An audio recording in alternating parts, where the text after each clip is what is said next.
kapalaran, ibigay mo ang gabay kapalaran ng kanyang tulong ng kapalaran. Thank you naman kay Char Char. Maraming salamat, Char Char. Alright, okay, here we go.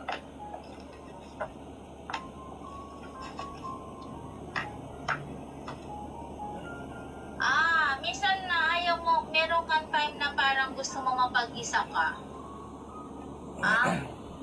At dito, maaari ka magkaroon ka ng magandang trabaho to or maaari yung asawa mo ito. O, so dito, yayaman ka daw. O, hintay-hintay ka na maaring magkaroon ka ng sarili mong negosyo to. Basta dito, meron kang something na may possibility na yayaman ka daw. At dito rin merong something na dito members of the family ito na pwedeng manungkulan ito sa gobyerno. Kaya naman dito may darling, kung ikaw nawawalan ka ng wisdom, muling magbabalik ang iyong wisdom. Okay? So yun lang muna. So cheers sa iyong katagpatag. Alright, next.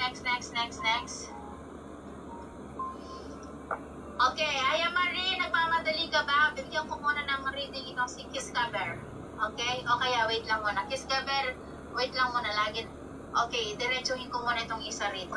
Okay. Asan itong thank you. Asan itong si Mia E13. Mia E13. Wait lang, Kiss Cover. Hello, Jessica. Kumusta ka naman, Jessica Gar? Okay, wait lang ha. Aya Marie na mapagmahal. Wait ka lang ha. Okay, thank you so much my darling Jessica sa iyong Malarosa. Sa thank you rin my darling Aya Marie sa iyong paghihintay. Okay, diretsuhin ko lang muna yung dito. Okay, Mia E13, where are you my darling? Ready ka na ba para ito kay Mia E13? Okay, para sa kanyang gabay kapalaran ni Mia E13. Thank you naman kay Miss Topamit. Okay, alright. Ibigay mo ang gabay kapalaran ni Mia E13. Okay, here we go. Mia E13, this is your general reading. Alright, okay, here we go. Mia E13.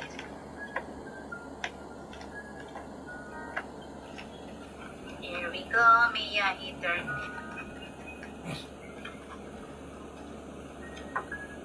Alright. Thank you sa lahat ng mga nagpa-follow. Maraming salamat. Okay, Mia E13. Aking playing card. Kising-kising. Ibigay mo ang gabay kapalaran ni Mia E13. Alright, okay.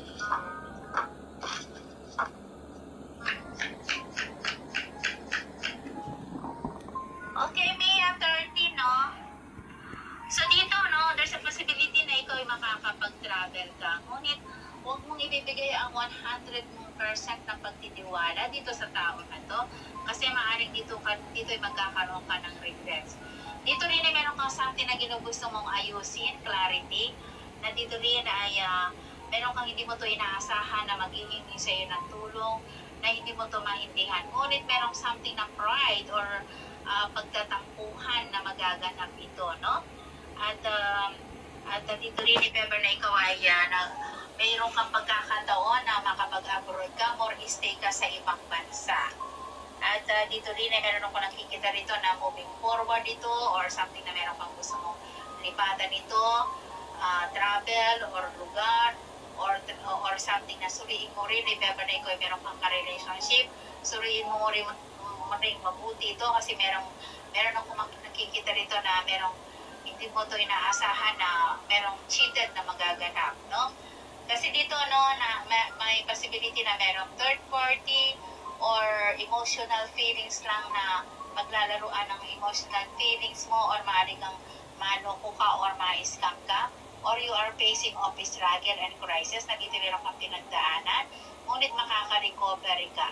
So, kung hinahati-hati mo ang mga pera mo or kung paano mo hatiin, balansihin ang sistema ng iyong buhay, sabi naman niya, makaka-recovery ka. at meron ako nakikita na magandang opportunity na trabaho dito na magtitigil mo na masaganang buhay mga pamilya mo. Kaso nga lang merong third party na maaaring magganap. Okay? At ayan, so